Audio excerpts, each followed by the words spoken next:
today's not going to be a hard lecture. This is more, again, of the general overview of the nervous system. We'll go a little bit more into the autonomic nervous system as well.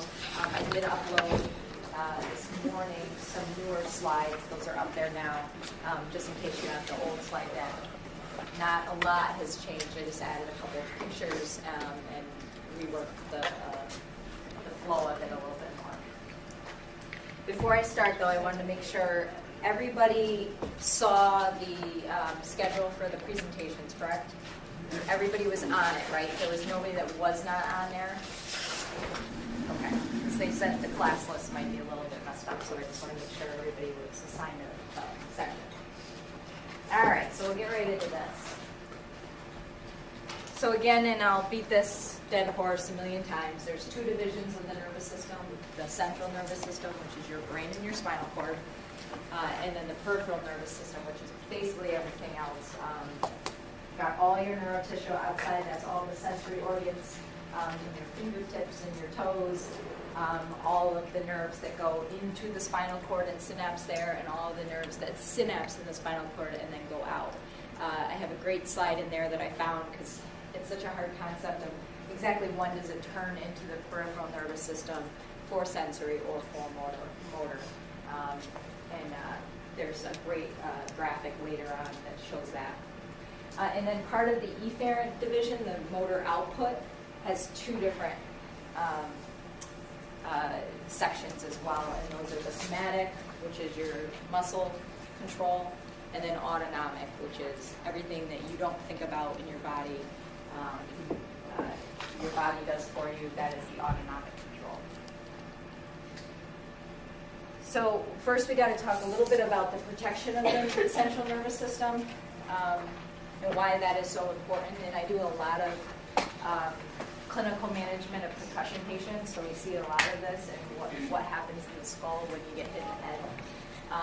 And it's amazing how hard people can get hit in the head and not have a lot of symptoms to show for it. And that's because we have that nice hard skull. When you're born, it's not quite merged together yet, but then the first couple weeks of life you start to get that really hardening of the skull. Then there's something called the meninges that are below the skull. We'll go through those a little bit.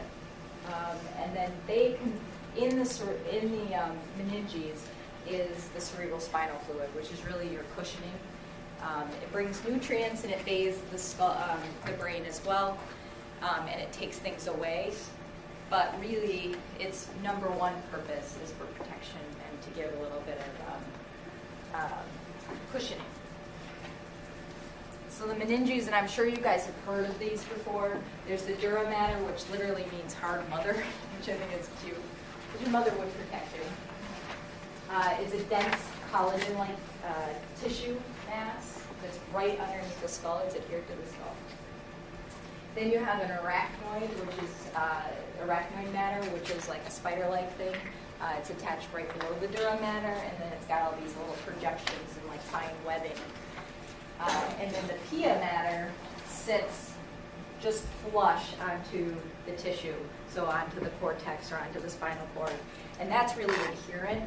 And in between there, the arachnoid space and the pia mater sits all of our blood vessels and the cerebral spinal fluid. So that's the space that goes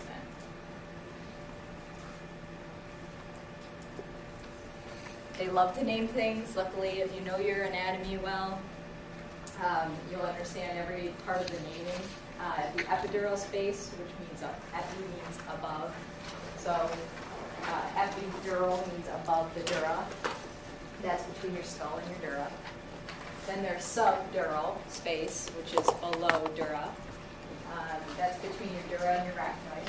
And then again, the subarachnoid space is really where we'll be looking just a little bit, because that is what holds the cerebral spinal fluid in it. So here's a nice picture of everything. I wish I had I'm going to have to go out and buy myself a laser pointer. But you got your skull, then you got your dura mater, arachnoid matter right underneath that with those little projections of the spider-like things. In between there is where you'll find your cerebrospinal fluid. So right in this space here.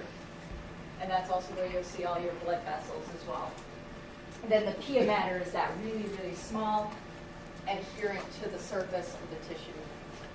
Same thing in the spinal cord, so luckily they're all named the same thing, so you don't have to remember two different things for either the brain or the spinal cord. So right on the spinal cord sits the pia mater, then the arachnoid mater, then the neuro mater. So what makes this cerebrospinal fluid is the ventricle system. You have a couple different ventricles, both sides of the brain. They're really well seen on MRI, so a lot of times they'll take an MRI and you can see how big those ventricles have gotten, if there's something wrong in that area. There's the lateral ventricles. They sit on either side. Here. Here. Then you get your third ventricle here, the cerebral aqueduct, and then that goes into the fourth ventricle, and then that goes down into the spinal cord as well. So we'll look at some video because that's hard to conceptualize there. Again, here's the flow of that matter. You get the choroid plexus. That's tissue that basically is secretory of the cerebrospinal fluid. So it's a mass of tissue that secretes the cerebrospinal fluid. You're going to get flow through the lateral ventricles into the third ventricle. You're going to go down into the cerebral aqueduct, exit out the fourth ventricle. Then the fourth ventricle is going to dump either down into the spinal fluid or to the spinal cord. It has one or two paths here. It can either come down and then it'll come back up this way and around the cortex, or it'll go over this way past the cerebellum and then also end up through the cortex. So I'm big on watching videos because it just helps me conceptualize things. So this is a nice, and I gave you 3. We'll watch just this one, I think. See how it goes here. But I gave you 2 other videos that are very helpful in kind of trying to understand the cerebral spinal fluid flow. So you're coming through the lateral ventricle there. It's going to dump into the third ventricle, then into the fourth ventricle.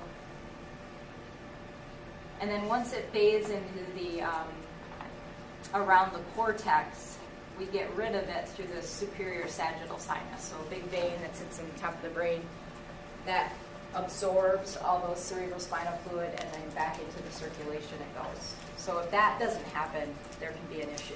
If there's Imagine your romantic getaway at El Dorado Spa Resorts. Enjoy one of our several That's just me. So if there's an issue with that flow, either by a blockage, also known as CSF.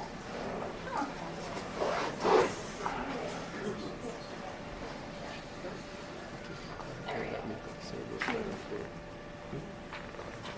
So if there's a blockage or if it's not reabsorbing, we call that hydrocephalus. So basically this brain, the ventricles start to get big, they give increased pressure in the brain. You can have non-communication, which is a block in the ventricle system somewhere. It's either a narrowing or a malformation. We see a lot in our pediatric population. They'll have a malformation of one of the ventricles, and therefore that's when you start to see the babies born with these huge, huge skulls, because their skull is still pliable, and unfortunately their ventricles can then fill that up. Communicating is non-obstructive, and that's usually going to be an impaired absorption of the CSF. Normal pressure hydrocephalus is common in older adults. We see a lot of it in our neurological population. It can be non-obstructive or that impaired reabsorption. The other part that I've seen is that the cerebral aqueduct can actually be blocked. So you're not draining into the fourth ventricle as well. We do have one group presenting on that, so I'll look forward to that one. a lot of times that results in some memory loss, dementia, because you're pressing on these very sensitive areas in the brain. They also have a lot of incontinence and a shuffling gait. It's like the three big classic signs of normal pressure hydrocephalus. And like I said, we see it quite a bit in our neurological population. So if you're out there, that's a big differential diagnosis that you should be kind of keeping in the back of your mind. And then there's vacuole, which basically means just a vacuum that's starting to form. And this we see as people get older, the cortex actually shrinks, the brain volume shrinks. With dementias, we see it quite a bit, yeah. Just wondering, how do they determine where the block is for the In the ventricles? If there's a if they need to see it, they would do an MRI. okay. Yeah. You wouldn't see it on an X-ray, as far as I understand. The ex vacuo is again where the dilation is due to the brain atrophy. So basically, there's a negative space, and it's filled by the fluid. So your brain actually gets smaller as you age, unfortunately, and then that's filled in with fluid. You see a lot with Alzheimer's. If you looked at an Alzheimer's MRI, you would see big ventricles below brain. So that's the protection of the central nervous system. So the big things, again, is obviously the skull and the bony parts that protects big things. But then you have the meninges and the cerebral spinal fluid that really help with any impact that it may have. So again, some people, I like to do a couple different things for people. The one that I showed you before was me listing it. This is a nice diagram. So again, two sections. You have your sensory and motor of the peripheral nervous system, and then those are broken up into either visceral, the autonomic, or the somatic, which is the muscles. The visceral is broken up into sympathetic and parasympathetic. And like I said, we'll go over that a little bit more in depth today. You're going to definitely have to memorize the secondary vesicles, just so you guys know. That is that is how the APTA and the licensing exam refers to parts of the brain, is the secondary vesicles. Now, I'll tell you my little cheat technique. The telencephalon, which is the cortex, obviously that's important, the diencephalon, but then those three M's are actually in alphabetical order. So if you just think about them in alphabetical order and you go down caudally, you will be able to memorize those. So we're going to focus a little bit more on those secondary vesicles. And again, that happens about week 5. Week 3 is really where you see the neural plate close, and we'll talk about that in the spinal cord lecture. I think that's in 2 lectures. When we look at the anatomy of the spinal cord, we'll focus it on the neural tube.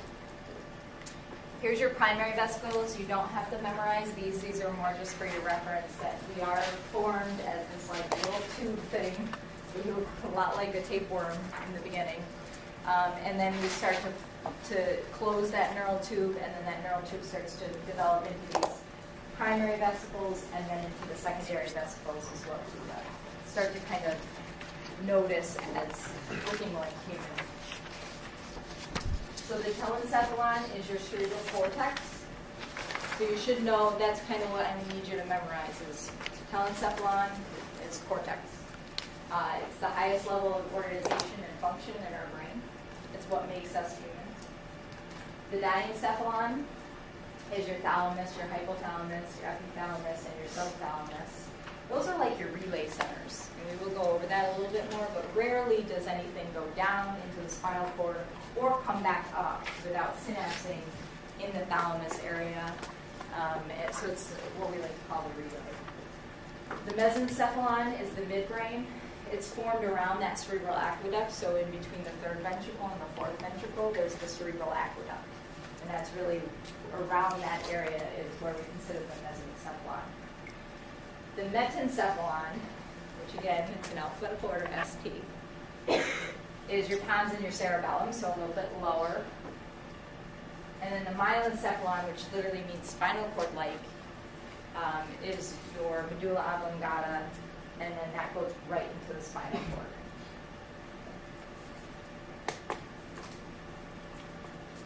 Here's just a look at, as the fetus develops, where you're at, just days-wise. And again, 40 days is when the secondary vesicles really can be seen. You can see it prior to that just a bit, a couple of weeks, I think 5 weeks, I said. And then by about 100 days, we're looking a little bit more human. And then obviously at 9 months, our cortex has taken over and has grown to be functional. I'm whipping through this. So the cerebrum, we all know what that is, the cortex. It's the big, huge two hemispheres on top of our body. It's connected by the corpus callosum, which is a whole bunch of fibers running together that communicate from the right and the left side of the brain. There's the gray matter, which is the outer part of the cortex. And that, if you think about it, is mostly nuclei of neurons. If you're thinking about what's myelinated and what's not, the nuclei is like where all those projections are, and then off of that is that long axon. And the axon's myelinated. So if you're thinking about the cortex, it's all those like nuclei in there, and then the supporting structures. And we will go a bit into that. That gets more of the neurophysiology part. We will go over that in one lecture, just so you can conceptualize what is gray and white matter. But again, that's more of the neurons and the supporting cells, and the white matter that becomes underneath the gray matter is really the myelinated tracts. So you're synapsing here in your cortex, it's going down, those tracks down, or the tracks up, or the white matter that's underneath it. And then underneath that is your subcortical nuclei, which again is more of a relay center, and that's embedded deep in the white matter. So if we think of a thought, we're going to get an action potential. It's going to go down the white matter. It's going to synapse on the subcortical nuclei, and then it'll go down into the spinal cord, or it'll come from the spinal cord, synapse in the subnuclei, then go up into the cortex. There's a couple tracks that bypass that subcortical nuclei, which we will go over, but a majority of them will synapse in the lower brainstem area. Here's another thing that's really important, and I know you guys know this, but the cortex, you don't know this, has a homunculus. All right. Does anybody know that? Yeah. Okay. All right. I have to remember where I learned these things, because it's hard once you're graduated. You're like, when did I learn this? I have no idea. So you have to know that there is a motor homunculus and a sensory homunculus. It's not just one and the same, because we give different priorities to some of our motor things and some of our sensory things. Obviously, your genitalia is not in your motor part at all. You don't really move that thing around very much. But it's in our sensory area. More importantly to us as PTs and practitioners is kind of where the arm and the leg are. And that helps us directly know if you had a middle cerebral infarct in the artery there, you're going to have more hand involvement, because the middle cerebral artery would be doing more of this area, where the anterior would be doing more of this area, so you might get more of a leg involvement. So that's kind of helpful to know those things.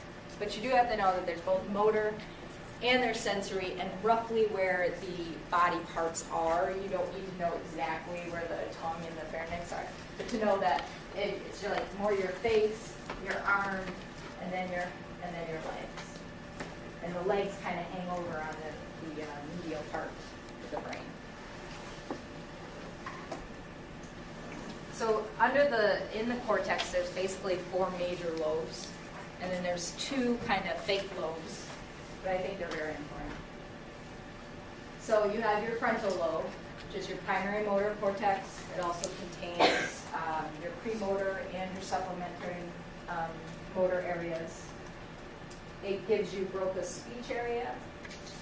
And then it also gives you, and a lot of people forget this about the frontal lobe, it gives you a lot of personality, a lot of emotion, and also insight. So I have a lot of patients that have either a lot of frontal lobe involvement, usually because of some kind of aneurysm. So it's, if you see an ischemic stroke, you see more of a specific area is taken away.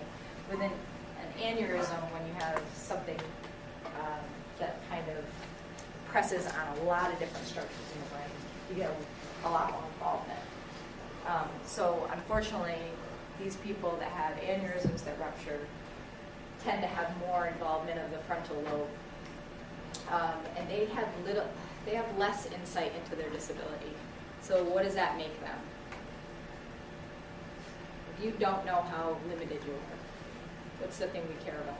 They're at higher risk. Their safety is poor. So that's a great way to put that all together. Like if you don't know that you can't stand or walk. I have a grandma. She's 90. She had a massive stroke about 5 years ago now. They said she would live like 6 months, but that's a whole other story. She has no idea that she can't even roll. But she'll tell you, like, she walked to the store yesterday, and, don't tell her that she can't sit up or anything like that. So when they were having her in therapy, which they didn't have her in therapy anymore, when they were having her in therapy, they would try to stand her, and she would tell them, oh yeah, I'm standing, and she's just falling backwards. So it's interesting to see these parts of the brains kind of, especially when you start to see dysfunction in these parts of brain. And you can say, oh, I know that part. Also personality, though, too. So a lot of people with big traumatic brain injuries or aneurysms, their loved ones will tell you their personality is totally changed. They can be more angry. They could be more elated even. They're almost more excited about life than they used to be. So I think that's a part of the frontal lobe that a lot of people forget about, because we think motor, but it's big in the higher functions as well. And I know you guys are feverishly writing everything down, which I really love, but we will go through each one of these as we kind of delve into the brain a little bit more. So the whole second section that we'll do is going to be on the motor cortex. Just so you guys don't have to think about memorizing everything right now. We're just getting general concepts in. The parietal lobe is just like the frontal lobe is more motor. The parietal lobe is going to be more your sensory controls. So everything that you're trying to bring in, pain, temperature, proprioception, that all synapses in the parietal lobe. It's also got the Wernicke's area in it, which is more like the inferior gyrus. So it splits with the temporal lobe as well. So we'll see that on the temporals as well as the parietal. And then body image and spatial orientation as well. So sometimes you won't know where you are in space if you have dysfunction in this part of the brain. So you might think you know where you are, or where upright is, but you really don't. The temporal lobe, these are basically the parts that I want you to kind of remember. There's a lot that goes on there, but the upper surface, if you think about the upper surface, you're looking at more of the auditory cortex. The inferior lobe is more for visual and cognitive processing, and then medially, you've got the more learning and memory. So the temporal lobe does a whole bunch of hash of everything. And then the occipital lobe, it's easy, it's just basically all about vision. I'm going to just show you guys here before we do the fake lobes, the pseudo lobes. But again, here's your frontal lobes here. Then you get your parietal lobe, your temporal lobe, and then your occipital lobe. And this gives you a couple different pictures of the different, what am I trying to say there?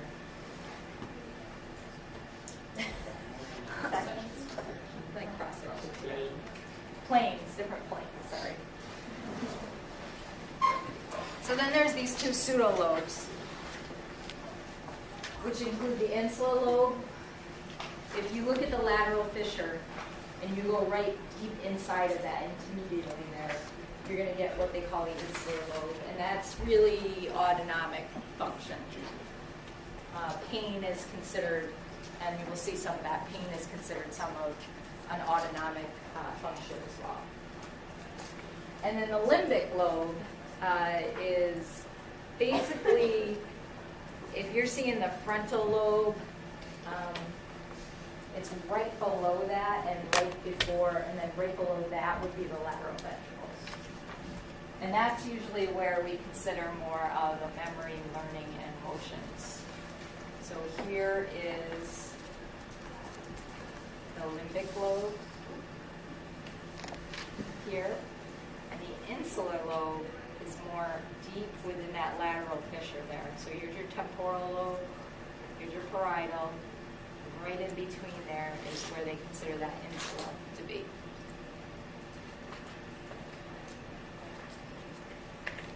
So you got all those, you got the four lobes, and then you got the two pseudolobes, they call them. And then it's like, how do they talk to each other, right? And there's different types of fibers that you should know. So there's the projection fibers that are basically going to talk. They're basically your tracks. So they're your motor tracks, or they're your sensory tracks coming in or coming out. So those are talking from the higher areas to the lower areas, or vice versa. So they're more of this way. The commissal fibers are going to be what connects the right and left brain. And then the association fibers are how the same hemisphere talks to each other. Those are broken down into either long or short fibers, depending on what they look like. They're either long or they're short. Bless you. So here's your projection fibers. So you have your motor fibers coming down from the cortex to a lower part of the brain. So they can either, like with the corticospinal tract, you need corticospinal. It goes right from the cortex down into the alveolar neuron in the spine. Or it can synapse again in the thalamus or on the subcortical nuclei and then head down. Or you have the sensories coming up. But anything that's like from top to bottom or bottom to top going this way is going to be a projection fiber. Here's your commissal fibers, which is basically your corpus callosum, and your anterior commissure. Those are the two big ones you can see. You can't really miss those on a lot of the gross pictures either. And then here are the association fibers. You have those longer association fibers. And they're usually named from where and to they're going from. And that's what you'll see a lot with neuroscience and neuroanatomy. So a lot of things are named by where do they originate and where do they go.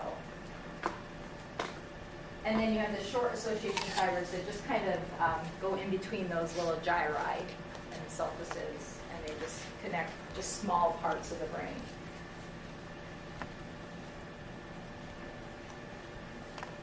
Sulcus and gyri, I'm not going to ask you to memorize all of them. I need you to know, though, where the central sulcus is, obviously, because that's going to tell you where the frontal lobe starts and where the parietal lobe starts. It's also very important in recognizing where the precentral gyrus is. It's your motor cortex, and the postcentral gyrus, which is your sensory cortex. So those are pretty important. Roughly know where the Wernicke's area is. And then know this lateral fissure. It's pretty easy. You know, not hard ones. I don't need you to know all the other little minute ones that are in there. But know that there's all these different notches, and they do name things by where they are located from each sulcus and each gyri. Let's see.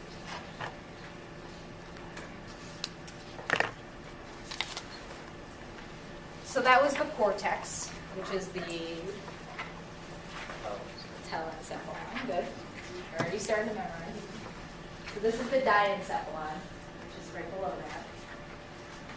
It's basically the most rostral structure of the brainstem. And remember, in neuroanatomy, our rostral not only means above, but also anteriorly. So if your brainstem sits like this, it's more into this area.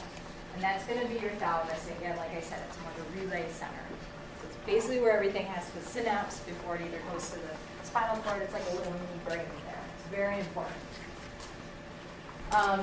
It also regulates consciousness, so that's important as well.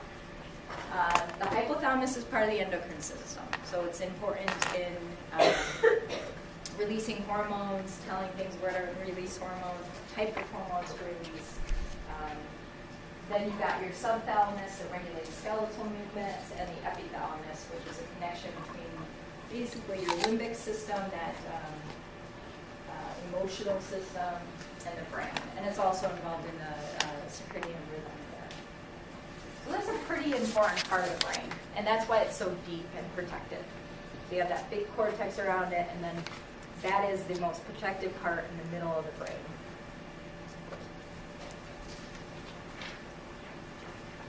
So here it is, just shown in a different area. So if you have your cerebral hemisphere here, here is your diencephalon, that red part, and most deep and protected part of the brain.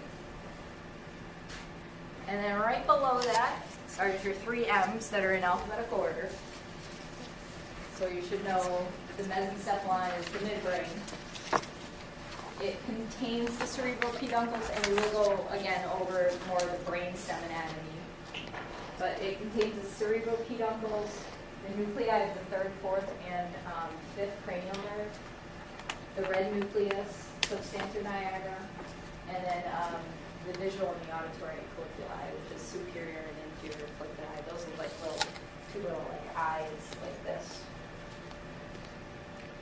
The metencephalon is your pons and your cerebellum. Those are going to be your cranial nerves 5, 6, 7, and 8. And then the middle cerebral peduncles as well, cerebellar. So those are what where all the information is sent out to the cerebellum.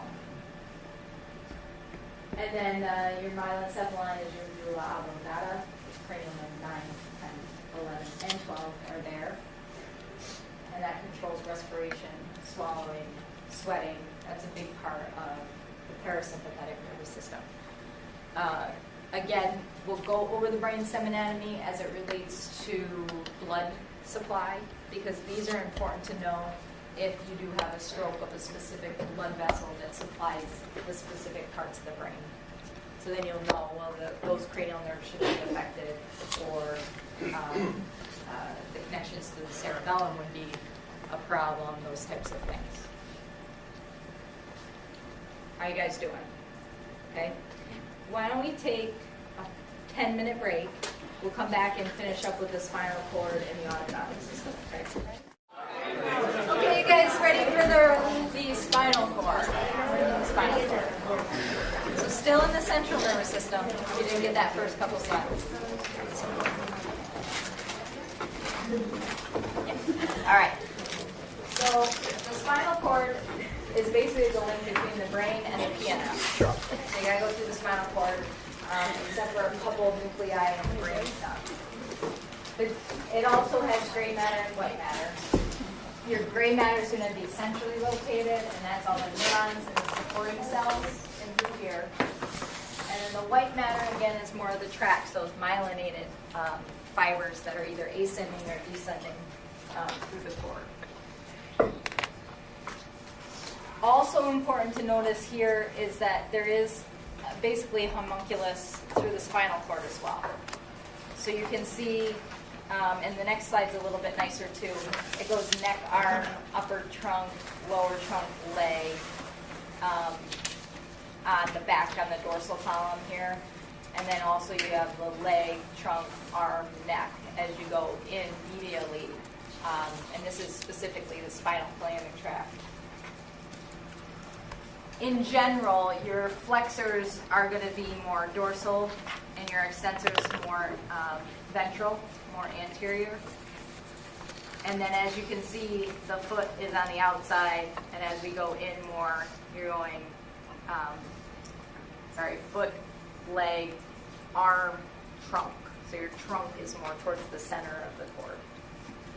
So it's just, you want to know kind of this general organization, but also the overriding importance that there is an actual homunculus in the spinal cord as well. So depending on where your spinal cord is damaged or severed, or which part of it, you're going to impact more extensors, flexors, or arm versus trunk, that sort of thing. I'm sorry, I have a question. Yeah. So for the functional orientation, you need motor as well? Yeah, like and the other each- picture with sensors? Each track will have different ones, but they're mostly leg, trunk. It's like, so here's the spinal flareon on here. We're going to do a whole lecture on spinal cord anatomy. But, so like the spinal flareon trunk track is going to go leg, trunk, arm, neck.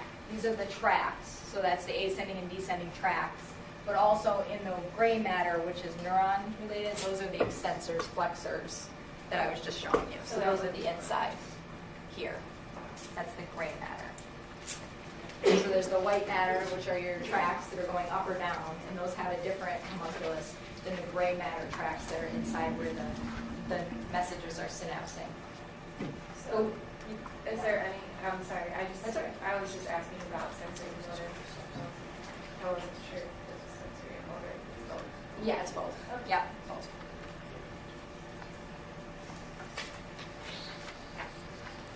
So in the spinal cord, there's 31 pairs of spinal nerves. They start to come out between the occiput and C1. So that's why you end up with 8 cervical, not 7. 8 pairs of cervical nerves, 12 pairs of thoracic nerves, 5 pairs of lumbar nerves, and then 5 pairs of sacral nerves, and 1 coccyx nerve. So those are basically the nerves that are coming out of the spinal cord. Now, if you're looking at the spinal cord itself, as you grow during this fetal life, your spinal cord grows a little bit slower than the vertebral column. So the segments aren't lined up, especially as you get lower. So when we think about where the central nervous system stops, it's usually around L2. So it's pretty important to know that below L2, you're thinking more PNS symptoms. You can see there that there's L1, L2-ish. There's really where the spinal cord stops. And then all the nerve projections, so this is all PNS stuff, is coming out lower. And that's the cauda equina. Here's the graphic that I was telling you about. Is like, where does it become a peripheral nerve versus a central nerve? And it's different for the motor and for the sensory. So obviously your brain and your cortex have those neurons. And those neurons have projection axons that go into the spinal cord. If we're talking about the motor neuron, which is the red one, that's going to synapse in the anterior horn. And as soon as it synapses in that anterior horn, that's the gray matter. That's your motor output. It becomes peripheral. So as soon as it hits that ventral horn, it's going to synapse on a nuclei there. And then as soon as it synapses, that post-synapse is going to be peripheral. The sensory is a little different. It'll synapse in the spinal cord it's actually just outside the spinal cord in the dorsal ganglia. So it's part that comes out. There's like this big bulge right off the backside of the spinal cord. And in there, it's going to synapse and then become peripheral. And then anything outside of that is then peripheral. And we will go a little bit more into that during the spinal cord lecture as well. But just important to know, motor is actually going to happen right in the spinal cord. Sensory is just outside the spinal cord.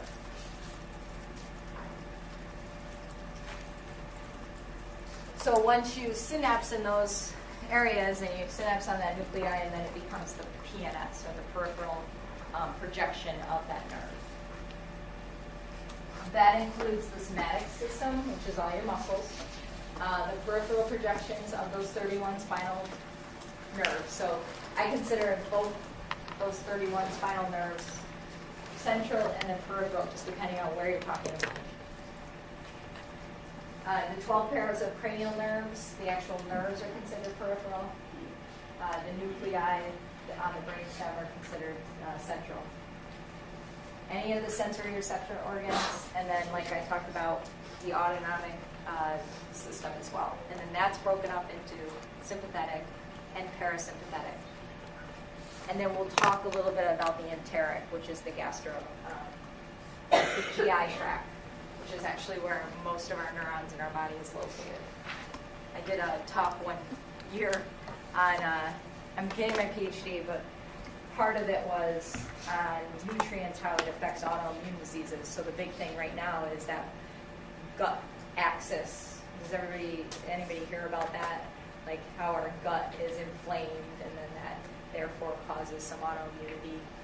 So I did this one talk on just the enteric GI system. And it didn't even click in my brain that it was part of the autonomic nervous system until I started doing research on this. So, big take-home messages are the autonomic nervous system modulates the functions of the system that we don't think about. So cardiovascular, respiratory, what increases our heart rate, decreases our heart rate, urogenital, so emptying bladder, gastrointestinal, peristalsis, like, you eat something and the system kind of takes over of starting to digest food and move food through your GI tract. It has a role in homeostasis, so like the video last week, you have a system that ramps you up and a system that calms you down. And they're constantly fighting with each other to try to make this nice homeostasis in your body. You have your visceral efferent system. I wanted to just put that on there that it equals the autonomic nervous system. So sometimes I'll use visceral efferent, sometimes I'll use autonomic. So it's the same thing. And then the visceral afferents participate in local reflexes and project to higher centers. So a lot of things synapse in the spinal cord and they make a decision, and it's just things you don't think about. There's very rarely a lot that get up to the higher centers, but it does happen. So here's the basic anatomy of the autonomic nervous system. And there's two different. There's the parasympathetic and the sympathetic. And the two look a little different on their preganglion and their post-ganglionic neurons. But in basic, the cell body is in the brain or the spinal cord. The brain is going to be more of your parasympathetic. The spinal cord is more of the sympathetic. And specifically in the spinal cord, there's the lateral horn. And the lateral horn's really only in the thoracic lumbar region. So you won't see the lateral horn in the cervical because you don't get the sympathetic nervous system activating there as much. The axon is myelinated in the preganglion, so before it synapses. And then once it synapses, it becomes unmyelinated. And we'll show you this a little bit further. So here's your sympathetic position or division. You have your lateral horn of your spinal cord. The sympathetic division is mostly thoracic through lumbar, and this is the thing that ramps you up. The biggest things to know about the sympathetic that's different than the parasympathetic is the neurons diverge a lot more, so that you get more mobilization of more organs quicker. So when you see, I have a better picture of this, but you get a whole bunch of axons that come off, they synapse in the ganglion, and they project to a lot of different areas. Where the parasympathetic usually project to the one organ that it's trying to impact, and it's much slower. Also, the other thing in the sympathetic system is we tend to use more neuroepinephrine than acetylcholine, and that's important to know. You use more of the neuroepinephrine because it degrades slower. So this is a longer lasting influence that you have. If you ramp up, it's harder to calm down. If you calm down, it doesn't last too long. Those are the big things on there. I got a better picture of that. Here's the parasympathetic division. So as you can see there, it's more the cranial nerves 3, 7, 9, and 10. And you should know that. The parasympathetic system includes the cranial nerves of 3, 7, 9, and 10. And then also S2 through 4. And that's more the urogenic system there. This is going to almost always use acetylcholine as the neurotransmitter because that's pretty temporary and quick. And we can get it out there and then we can degrade it completely. And like I said before, very little divergence. So it's connecting mainly at the organ that it wants to affect versus the sympathetic system, which turns on and it wants to turn on everything at once. It wants to ramp up everything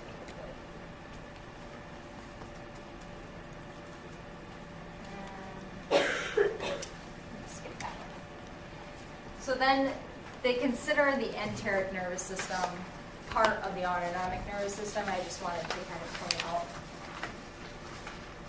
that it's basically, it's huge, and it's a big upcoming research thing that's people are starting to look at a little bit more. And there's a huge gut-brain axis that's always going on because it has so many neurons, and there's this layer on top of your GI tract of just all neurons.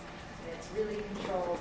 It controls peristalsis, so it moves the fluid through, but the important part really that I think happens in the anterior system is that you're constantly stimulating it every time you eat. So we are constantly having a result of either the parasympathetic nervous system or the sympathetic nervous system just by if we're eating or not. If all of a sudden, if we're eating and then all of a sudden a bear starts to attack us, our system will totally shut off the GI tract. You won't start digesting, and you're going to run for your life. And then once you calm down, it turns back on. So it's just a huge part of the body that we don't appreciate as much. It is our nutrients that we take in, how they're absorbed, how they impact the nervous system, and how they can impact a lot of neurological diseases. So here's a nice confusing picture, but I do like it. So take-home message here, sympathetic nervous system is going to synapse close, so the preganglionic fibers are very short. It's going to be a quick synapse, and then it's going to go a ton of different places. So it's going to diverge to all these different places. Even like if you look at the first thoracic, you're going all the way up into the cervical roots. So you're hitting those ganglion, and then it's going everywhere. Parasympathetic is more long preganglionic fibers, so you get this really, really long preganglionic fiber. Then it synapses kind of right near the organ, and then you're into the organ already. This one again, short synapse, and then it diverges and it goes to a ton. That's about all I really want you to know. And then I want you to know about the parasympathetic. I want you to know the levels of where the sympathetic and where the parasympathetic are. Important to know, when, even if you're doing musculoskeletal therapy, about that chain, that sympathetic chain that runs right on the thoracic spine. One time I was mobilizing a guy, he had a his vertebrae was just rotated slightly.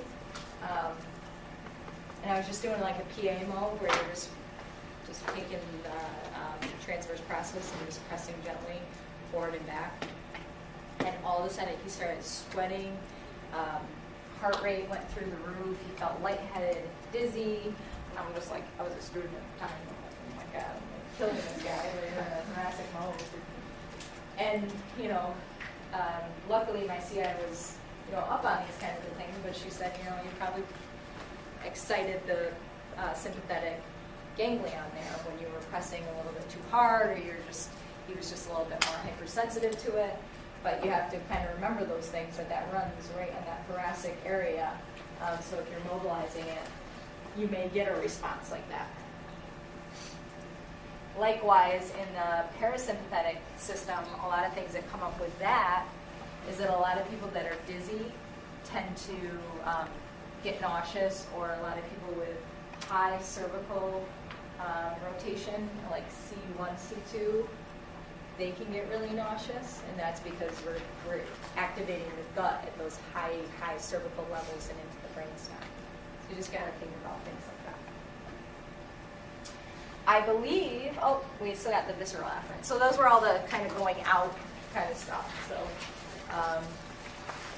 these are coming in, and the only things I'm going to ask you to remember of this is these cell bodies are in the dorsal root ganglia again. And you're thinking sensory. So it's outside of the spinal cord just slightly is where it synapses and then becomes a central projection. So everything coming in, synapses in the dorsal root ganglia, and then goes into the central nervous system there. And there's two types of information. There's physiological, which is basically your vagus nerve, the cranial nerve 10. That's 80% of your afferents come into the visceral nerve. And that's going to give you information on your blood pressure, your O2 saturation.